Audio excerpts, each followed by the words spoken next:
Первым вопросом у нас запланировано рассмотрение жалобы председателя правозащитного просветительного общественного объединения «Движение за свободу» Юрия Ивановича Губаревича. Пожалуйста, Юрий Иванович. Добрый день. От ім'я нашого громадського об'єднання поступила скарга у Центральную выборчую комиссию и так само в прокуратуру. Один, я хочу сказать, что это не только позиция ППО «Рух за свободу», але супольная позиция 8 інших організацій, які входять у кампанію права вибору.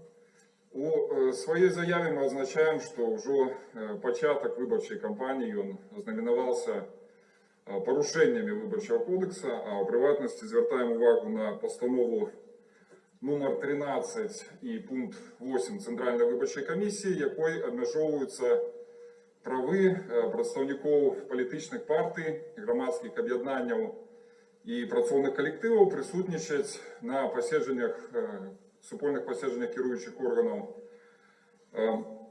виконкомів і советів під час розгляду пропонов і формування територіальних виборчих комісій. Таке право присутнічати надається артикулом 34 Виборчого кодексу, де докладно позначено, що на посідженнях органів, які створюють комісію, у праві присутнічать представники політичних партій, інших громадських об'єднань, працівних колективів, громадян, які вилучили своїх представників у склад комісії. Я хотел бы отметить, что эта присутность не только формальная, это не только назирание за процессом, однако у большинства випадків это можливість дать некие тлумачення, пояснення, отказать на питання представників органів держкерування, які формують виборчі комісії. Коли слідувати логіці постанови Центральної виборчої комісії, то такого права вони будуть позбавлені. Бо прогляд відеотрансляції, або прогляд його запису, або навіть онлайн-трансляції не дає можливості відказати на питання, внести некі удокладнення під час розгляду кандидатури. Я лічу, що Центральна комісія, виборча комісія не вправі своїми рішеннями порушати Виборчий кодекс. Я розумію, може бути, ті підстави для прийняття цього рішення. Но коли слідувати такій логіці, то вибори в Білорусі повинні бути на даний момент відмінені і перенесені на період після епідемії, щоб була можливість заховати прави і рівні можливості для всіх удільників. В даний момент ми потребуємо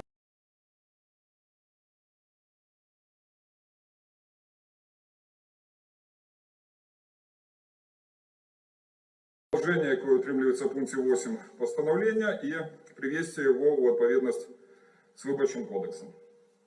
У меня все. Спасибо. Есть ли вопросы к Юрию Ивановичу? Скажите, пожалуйста, Юрий Иванович, а есть ли такое право у парламента отменить выборы и перенести на более поздний период в связи с эпидемией? В соответствии с Конституцией. Есть ли такое право введения надзвичайного полномочия, но не это является предметом... То есть вы хотите, чтобы было введено чрезвычайное положение и отменены выборы? Хорошо. Так, уважаемые коллеги, вопросов нет?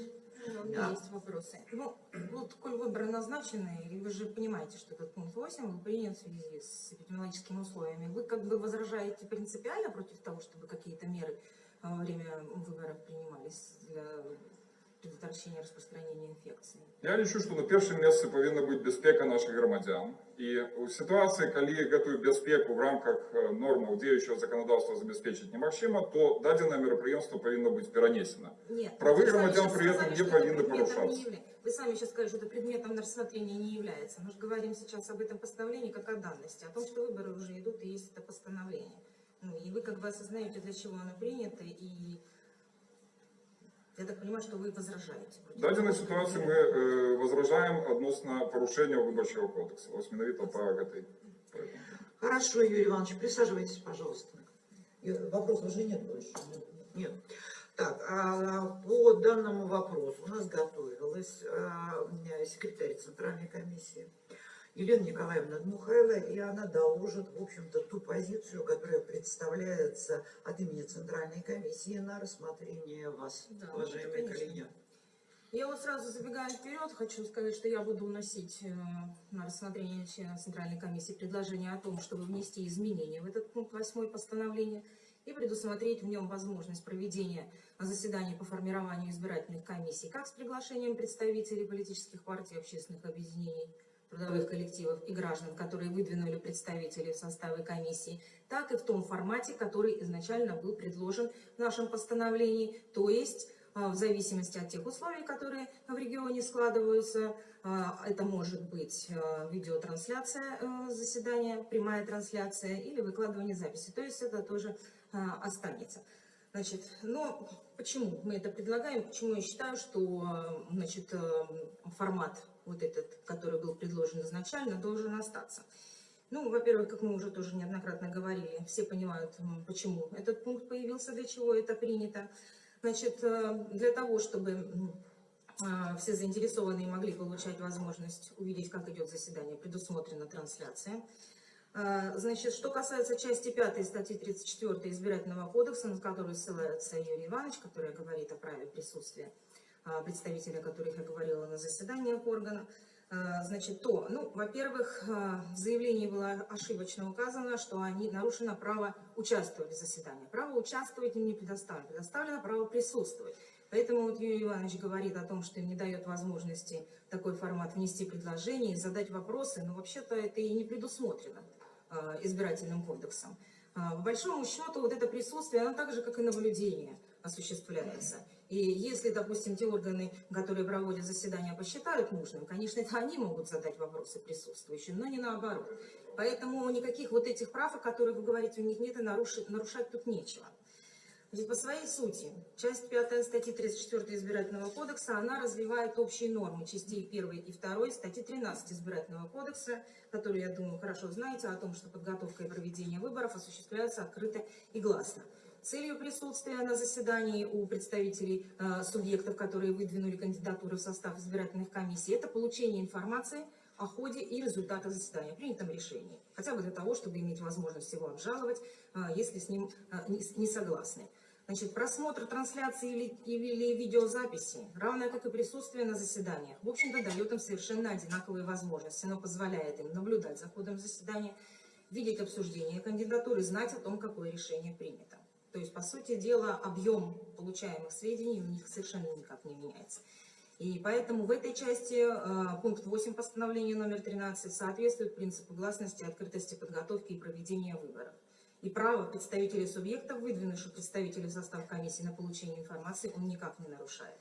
Но в любом случае, учитывая о том, что есть действительно разные мнения и пожелания, возможно, есть какие-то и технические какие-то сложности в организации прямой трансляции у наших местных исполнительных распорядительных органов. Поэтому мы предлагаем внести изменения в постановление о порядке формирования избирательных комиссий от 8 мая 2020 года и дополнить пункт 8 постановления форматом таким проведения заседаний, как с присутствием представителей субъектов, выдвинувших кандидатуры в состав избирательных комиссий.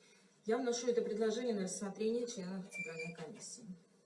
Уважаемые коллеги, понятна суть нашего предложения. То есть с учетом той эпидемиологической обстановки, которая складываться будет в том регионе, будет складываться позднее, потому что избирательные участковые комиссии будут формироваться позднее, за 45 дней до выборов, исполнительные местные власти будут сами принимать решение, какой способ заседания будет более безопасным. Поэтому можно говорить о частичном удовлетворении, так сказать, вашего предложения, Юрий Иванович, в этом плане. И постановление вот предлагается следующее.